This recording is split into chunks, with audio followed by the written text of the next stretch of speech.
Permítanme comenzar con una pregunta que puede parecer retórica, pero que carga en sí toda la contradicción de nuestro tiempo. Cuando un hombre armado entra en tu casa y se lleva tus pertenencias, nosotros llamamos a eso robo. Cuando una banda organizada hace lo mismo a mayor escala, lo llamamos crimen organizado. Pero cuando un Estado, el más poderoso del planeta, envía comandos militares para tomar un barco cargado de petróleo en aguas internacionales y el presidente de ese Estado va a la televisión nacional para anunciar con orgullo que se quedará con el botín. ¿Cómo debemos llamar a eso? Yo les digo, ¿cómo lo llamará la historia? Piratería.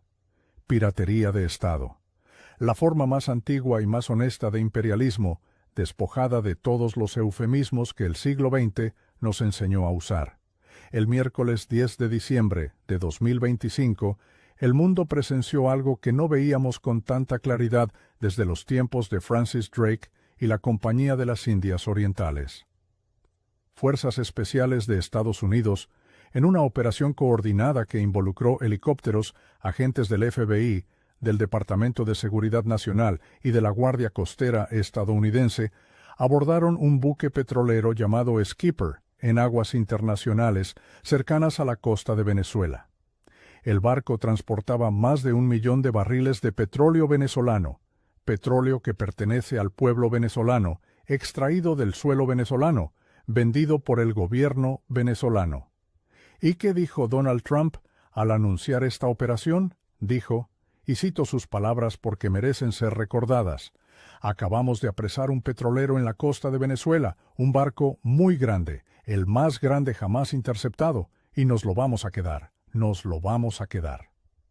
4 palabras que resumen 500 años de relación entre el norte global y el sur global. Nos lo vamos a quedar, es lo que dijeron los conquistadores españoles sobre el oro inca, es lo que dijeron los colonizadores belgas sobre el Congo, es lo que dijeron las petroleras estadounidenses sobre Irak. Y ahora, sin ningún pudor, sin ningún intento de disfraz, es lo que dice el presidente de Estados Unidos sobre el petróleo venezolano. Pero antes de continuar, necesito hacer una pausa, porque sé que muchos de ustedes fueron entrenados a lo largo de décadas de propaganda sofisticada a tener una reacción automática cuando alguien defiende a Venezuela. La reacción es más o menos así. Ah, pero Maduro es un dictador. Ah, pero Venezuela es una autocracia. Ah, pero el pueblo venezolano sufre. Permítanme abordar esto directamente, porque no soy ingenuo y no pretendo que ustedes lo sean. Nicolás Maduro gobierna un país bajo asedio, un asedio económico, financiero, diplomático y ahora militar, que pocos países en la historia moderna han enfrentado con semejante intensidad. Las sanciones estadounidenses contra Venezuela no son meras restricciones comerciales, son, por diseño, un instrumento de guerra económica destinado a estrangular a una nación entera hasta que su gobierno colapse. Cuando Estados Unidos congela los activos venezolanos en el exterior, cuando prohíbe a empresas de todo el mundo comerciar con Caracas bajo amenaza de castigo, cuando confisca una subsidiaria entera, como Citgo, que vale miles de millones de dólares y fue construida con recursos venezolanos, no están promoviendo la democracia. Están practicando lo que cualquier economista honesto reconocería como terrorismo económico. Y aquí está la pregunta que nadie en los grandes medios se atreve a hacer. Si el gobierno de Maduro es tan impopular, tan desprovisto de apoyo, tan ilegítimo como nos dicen, ¿por qué es necesario todo ese arsenal de coerción para derrocarlo? ¿Por qué Estados Unidos necesita un portaaviones en el Caribe, zonas de exclusión aérea, aprehensiones de barcos, décadas de sanciones? Si el régimen está a punto de caer por sí solo, como siempre nos prometen, ¿por qué esa obsesión en empujarlo? La respuesta, amigos míos, es petróleo. Siempre fue petróleo. Y ya ni se molestan en ocultarlo. Miren lo que Trump dijo justo después de anunciar la aprehensión del Skipper. Se volvió hacia los periodistas e hizo una amenaza directa al presidente de Colombia, Gustavo Petro. Más le vale tener cuidado, o será el próximo. El próximo. como si países soberanos fueran artículos en una lista de compras imperiales. Esto no es lenguaje diplomático, esto no es política exterior, este es el lenguaje de un capo de la mafia amenazando a comerciantes del barrio. Paga la protección o sufre las consecuencias. Pero volvamos al petrolero, porque los detalles importan. La justificación oficial estadounidense para la aprehensión es que el barco Skipper estaba bajo sanciones desde 2022 por supuestamente facilitar el comercio de petróleo para Hezbollah y para la Guardia Revolucionaria iraní. La fiscal general de Estados Unidos, Pam Bondi, afirmó que la operación se realizó para cumplir una orden de aprehensión. Ahora, presten atención, porque aquí está el truco de magia jurídica que sostiene todo el edificio del imperialismo estadounidense contemporáneo. Una orden de aprehensión emitida por un tribunal estadounidense, aplicada en aguas internacionales, contra un barco que no es estadounidense, transportando petróleo que no es estadounidense, de un país que no reconoce la jurisdicción estadounidense. ¿En qué universo legal esto tiene sentido? Se los explico. Tiene sentido únicamente en el universo donde Estados Unidos decidió, unilateralmente, que sus leyes domésticas se aplican al planeta entero.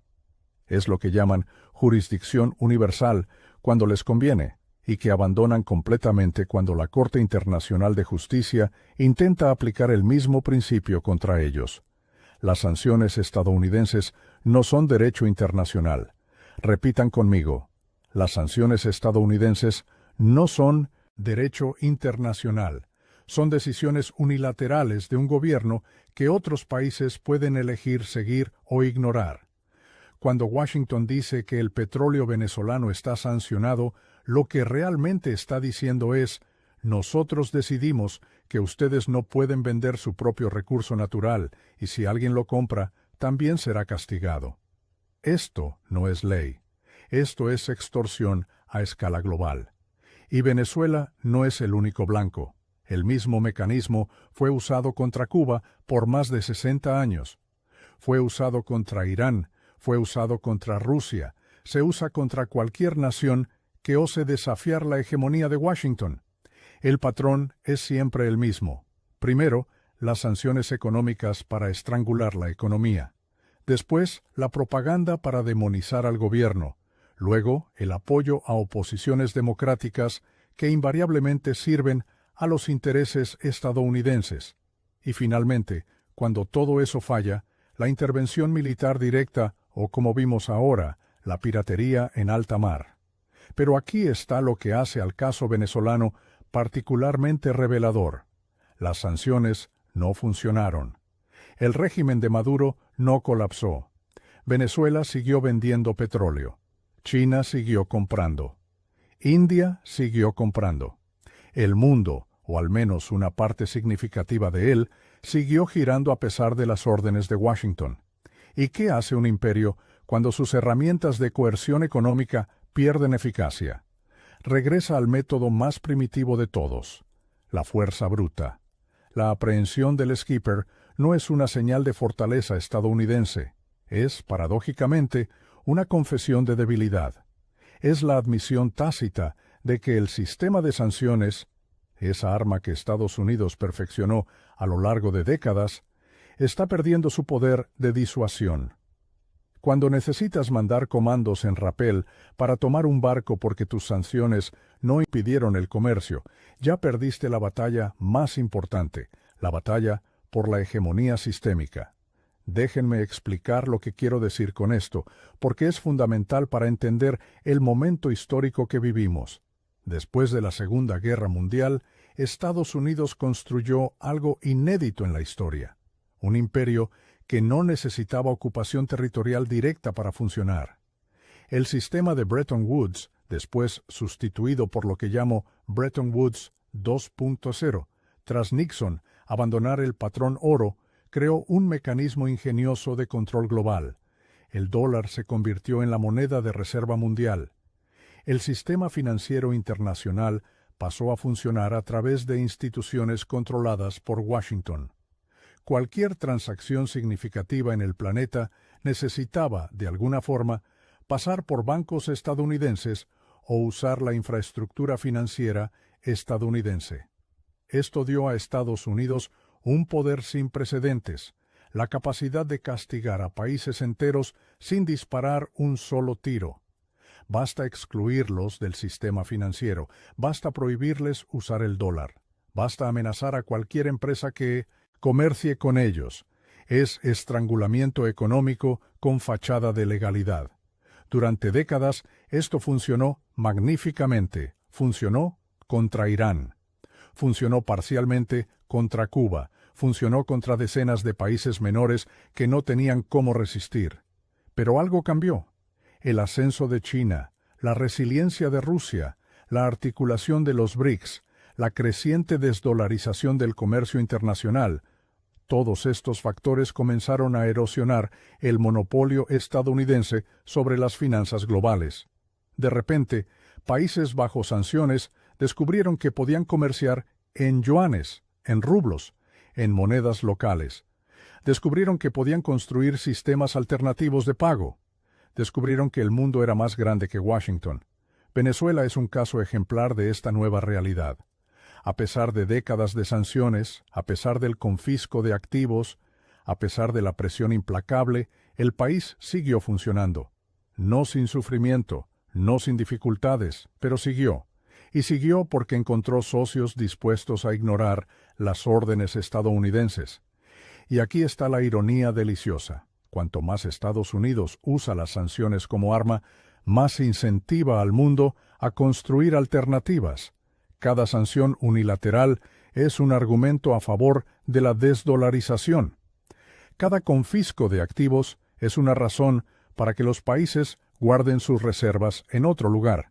Cada aprehensión de barco es un recordatorio de que depender del sistema financiero estadounidense es poner tu soberanía en manos de Washington. Los estrategas estadounidenses no son estúpidos. Ellos saben esto. Y es precisamente por eso que se están volviendo más agresivos, no menos. La aprehensión del Skipper no es el acto de un imperio confiado. Es el acto de un imperio que siente su poder escurrirse entre los dedos y está dispuesto a medidas cada vez más extremas para mantenerlo. Piensen en el precedente que esto establece.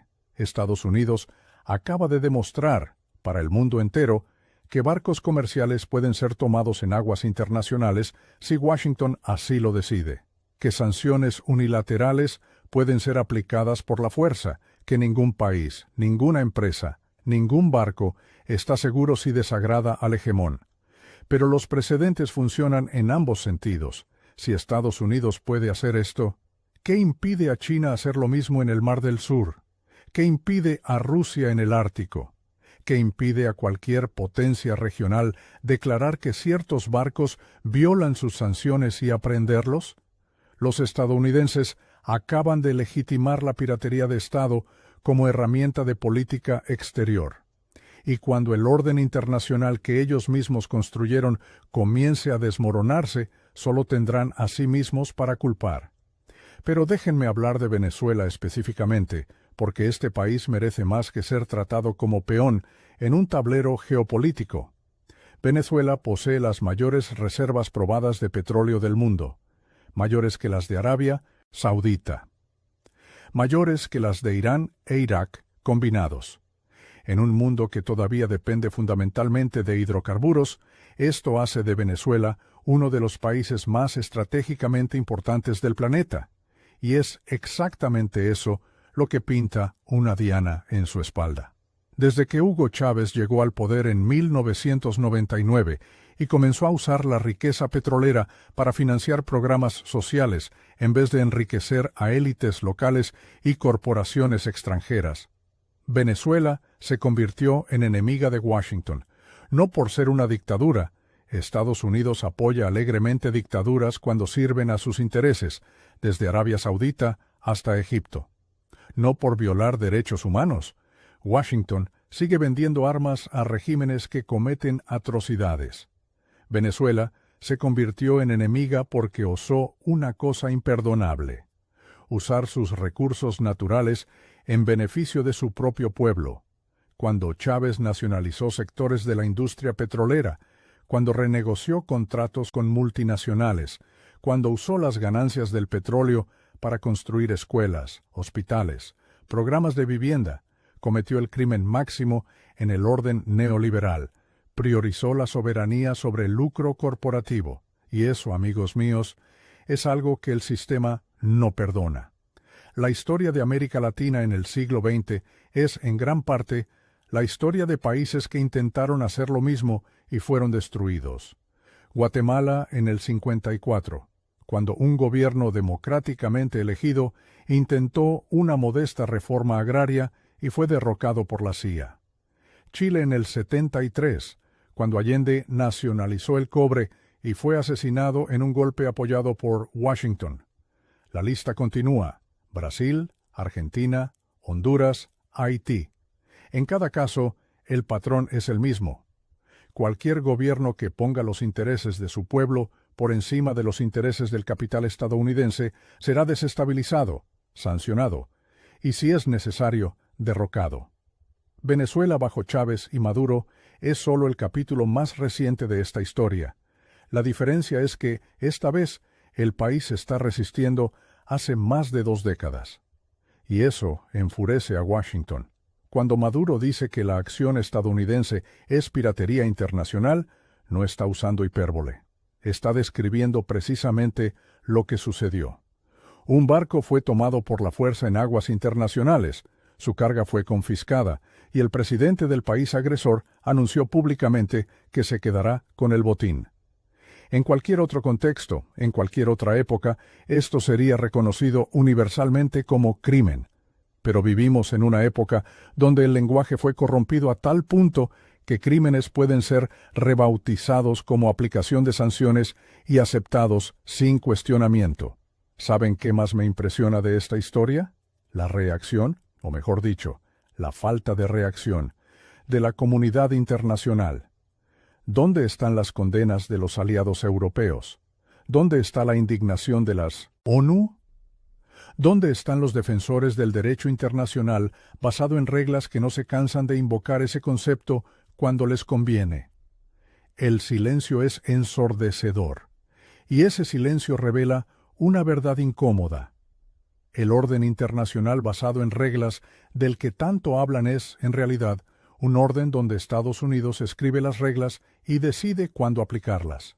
Es un orden donde la piratería contra Venezuela es aplicación de la ley, pero cualquier resistencia es terrorismo o autoritarismo. Yo vi esto de cerca durante la crisis griega. Cuando el pueblo griego votó contra la austeridad impuesta por la Troika, cuando democráticamente rechazó los términos de un rescate que destruiría su futuro, la respuesta de las instituciones europeas fue simplemente ignorar el voto.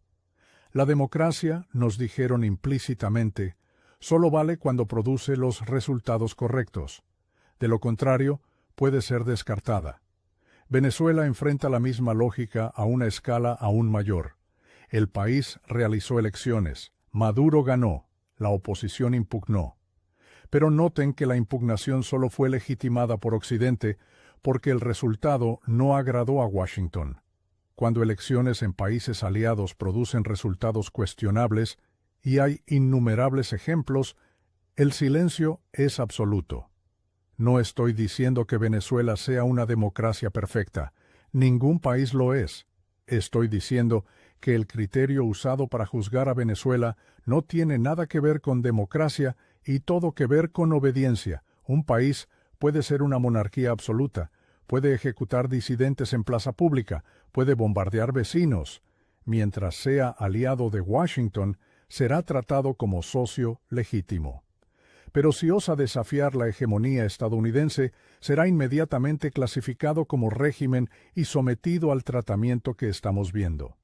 Ahora, déjenme abordar lo que Venezuela puede hacer frente a esta agresión, porque la resistencia no solo es posible, ya está sucediendo. En la esfera diplomática, Caracas está articulando apoyo en los foros internacionales. La aprehensión de un barco en aguas internacionales viola principios fundamentales del derecho marítimo que existen desde hace siglos. La Convención de las Naciones Unidas sobre el Derecho del Mar es explícita sobre la libertad de navegación. países que dependen del comercio marítimo, es decir, prácticamente todos, tienen interés directo en condenar este tipo de acción, porque mañana puede ser su turno. En la esfera jurídica existen tribunales internacionales. La Corte Internacional de Justicia ya ha acogido casos involucrando sanciones ilegales y uso de la fuerza. El proceso puede demorar años y Estados Unidos históricamente ignora las decisiones que no los favorecen. Pero establecer jurídicamente que la acción fue ilegal tiene valor simbólico y práctico. Crea precedentes. Documenta crímenes para la historia. En la esfera económica, Venezuela no está sola. China, Rusia, Irán, Turquía, India, una porción significativa de la humanidad, está construyendo alternativas al sistema dominado por el dólar. El comercio bilateral en monedas locales crece año tras año. Nuevos sistemas de pago están surgiendo. Con cada agresión estadounidense, más países concluyen que depender de Washington es un riesgo inaceptable.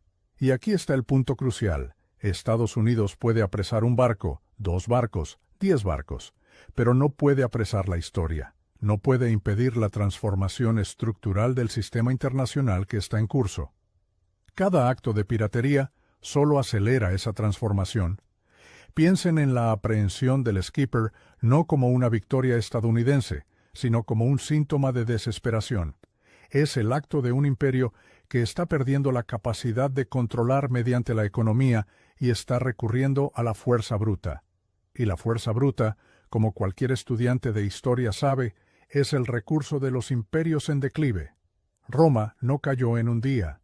Cayó a lo largo de siglos, en una lenta erosión de legitimidad, capacidad administrativa y cohesión interna. Las señales estaban ahí para quien quisiera ver. La corrupción de las instituciones, la dependencia creciente de la violencia para mantener el control, la incapacidad de inspirar lealtad genuina. El Imperio Británico siguió un camino similar, y Estados Unidos, por más que sus apologistas insistan en negarlo, está en la misma trayectoria. Esto no significa que el colapso sea inminente o que la transición será pacífica. Los imperios en declive son frecuentemente más peligrosos que los imperios en su apogeo, precisamente porque están dispuestos a medidas más extremas para preservar su poder. La aprehensión del Skipper puede ser solo el comienzo de una escalada mucho más amplia. Trump ya estableció una zona de exclusión aérea sobre partes de Venezuela. Ya hay un portaaviones y miles de soldados estadounidenses posicionados en el Caribe. Ya hubo ataques a embarcaciones venezolanas que, según reportes, causaron decenas de muertes. El lenguaje que sale de la Casa Blanca es cada vez más beligerante. Cambio de régimen, todas las opciones sobre la mesa, amenazas directas a líderes de otros países. Estamos presenciando en tiempo real los preparativos para una posible intervención militar.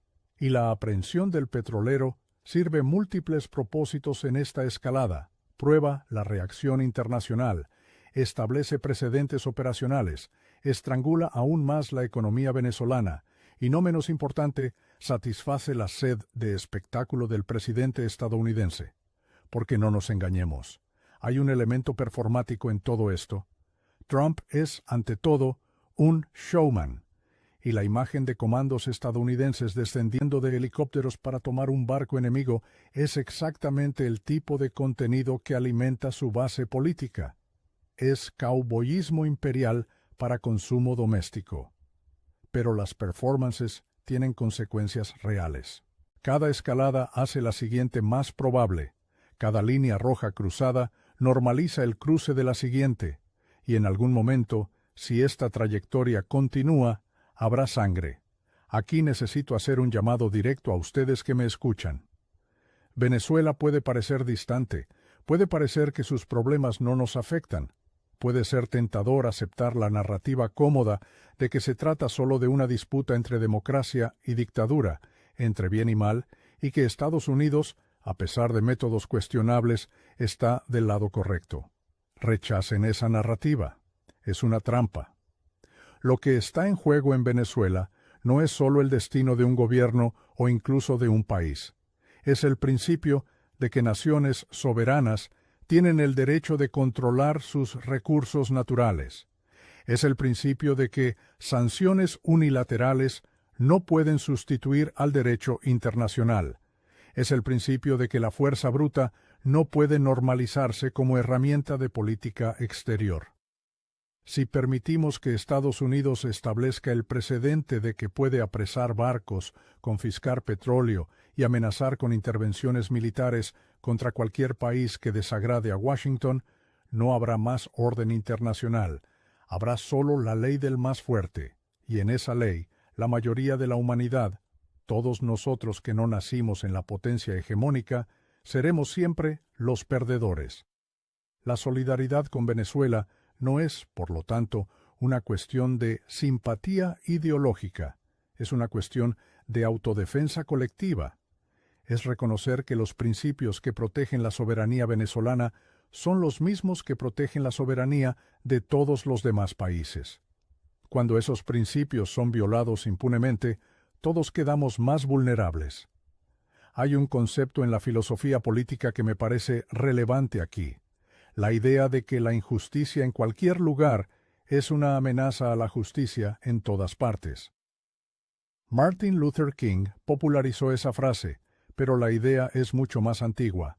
Reconoce que los sistemas de opresión están interconectados, que lo que permite la explotación de un grupo facilita la explotación de otros. El sistema que permite a Estados Unidos saquear a Venezuela es el mismo sistema que impone austeridad a los trabajadores griegos, que mantiene a países africanos en deuda perpetua, que transforma al sur global en fuente de recursos baratos para el norte. Cuando Venezuela resiste, resiste en nombre de todos nosotros, y Venezuela está resistiendo, a pesar de todo, a pesar de las sanciones, los bloqueos, las amenazas, los intentos de golpe, la propaganda incesante. El gobierno de Maduro sigue en pie. El pueblo venezolano sigue luchando, y eso, por sí solo, es una victoria. No romantizo las dificultades. La vida en Venezuela bajo sanciones es dura. Hay escasez, hay inflación, hay emigración forzada. Pero es necesario preguntar, ¿de quién es la culpa? ¿De un gobierno que intenta administrar un país bajo asedio o del país que impone el asedio? Cuando Estados Unidos bloquea medicamentos, cuando impide la importación de alimentos, cuando congela recursos que podrían ser usados para infraestructura y después apunta al sufrimiento resultante como prueba de que el gobierno es incompetente, estamos frente a una perversidad lógica que raya en el sadismo. Es como romperle las piernas a alguien y después criticarlo por no poder correr. Las sanciones matan. Esto no es retórica, es un hecho documentado. Estudios estiman que las sanciones estadounidenses contra Venezuela causaron decenas de miles de muertes por falta de acceso a medicamentos y tratamientos médicos. Esto es guerra económica con consecuencias letales, y se realiza en nombre de la democracia y los derechos humanos. Me gustaría hablar también sobre lo que llamo colonialismo del siglo XXI, porque la aprehensión del skipper es su manifestación perfecta. El colonialismo clásico era directo. Potencias europeas ocupaban territorios, extraían recursos y gobernaban poblaciones por la fuerza. Era brutal, pero al menos era honesto en su brutalidad. Todos sabían quién era el colonizador y quién era el colonizado. El neocolonialismo de posguerra era más sofisticado. Operaba a través de instituciones aparentemente neutrales, el FMI, el Banco Mundial, acuerdos comerciales multilaterales que imponían reglas favorables al norte global bajo la fachada de expertise técnica. Países formalmente independientes descubrían que su soberanía estaba limitada por las condiciones de préstamos, por las exigencias de ajuste estructural, por la necesidad de mantener credibilidad ante los mercados. Pero incluso ese neocolonialismo encuentra sus límites cuando países se niegan a jugar el juego. Y es ahí donde entra lo que estamos viendo ahora: la aplicación de fuerza bruta cuando los mecanismos sutiles fallan. Venezuela no aceptó los programas de ajuste del FMI, no privatizó su industria petrolera, no abrió su mercado para ser saqueado por multinacionales, y por eso fue castigada con sanciones. Cuando las sanciones no bastaron, vino el intento de golpe en 2019. Cuando el golpe fracasó, vinieron más sanciones. Y ahora, cuando hasta las sanciones están perdiendo eficacia, viene la piratería directa. El petróleo en el Skipper no es solo petróleo, es el símbolo de todo lo que el imperio no tolera. La idea de que países periféricos pueden controlar sus recursos y usarlos como les parezca. Quiero terminar con una reflexión sobre el futuro, porque a pesar de todo lo que describí, tengo esperanza. La esperanza no viene de la ilusión de que Estados Unidos cambiará voluntariamente de comportamiento. No lo hará. La esperanza viene de la observación de que el mundo está cambiando a pesar de ellos. Los BRICS representan hoy más del 40% de la economía global y más del 40% de la población mundial. China es el mayor socio comercial de la mayoría de los países del planeta. El comercio, en monedas alternativas al dólar, crece año tras año. Nuevos corredores económicos están siendo construidos, conectando Asia con Europa sin pasar por el control estadounidense. Esto no significa que la transición será tranquila o que el nuevo mundo será necesariamente mejor. Significa solamente que la hegemonía unipolar estadounidense está terminando, quiera Washington o no. Y cada acto desesperado, como la aprehensión del Skipper, solo acelera ese proceso. ¿Venezuela reclamará su petróleo? Tal vez no este cargamento específico, tal vez no este barco. Pero en un sentido más amplio, sí. Venezuela, como todos los países del sur global, reclamará el derecho de controlar sus recursos, de elegir a sus socios, de determinar su propio destino. Y ninguna cantidad de portaaviones, de sanciones o de piratería podrá impedirlo indefinidamente. El imperio puede retardar la historia, no puede detenerla. Cuando miro a Venezuela hoy, veo no solo un país bajo ataque, sino un símbolo de una lucha mucho mayor. La lucha por la soberanía real en un mundo donde soberanía se convirtió en palabra vacía. La lucha por el derecho de los pueblos de usar sus riquezas para su propio beneficio. La lucha contra un sistema que transforma recursos naturales en propiedad de corporaciones y gobiernos extranjeros. Esa lucha no comenzó con Chávez o Maduro y no terminará con ellos. Es una lucha histórica que atraviesa generaciones y continentes. Es la misma lucha que Patrice Lumumba libró en el Congo, que Salvador Allende libró en Chile, que Mohammad Mossadegh libró en Irán. Algunos de estos luchadores fueron derrotados, asesinados, derrocados. Pero la lucha continúa porque las condiciones que la generan continúan. Y es por eso que la solidaridad importa, es por eso que necesitamos nombrar la piratería como piratería. Es por eso que no podemos aceptar pasivamente la narrativa de que Estados Unidos está aplicando sanciones o combatiendo el terrorismo, cuando está, en realidad, robando el petróleo de un pueblo soberano. La historia está mirando.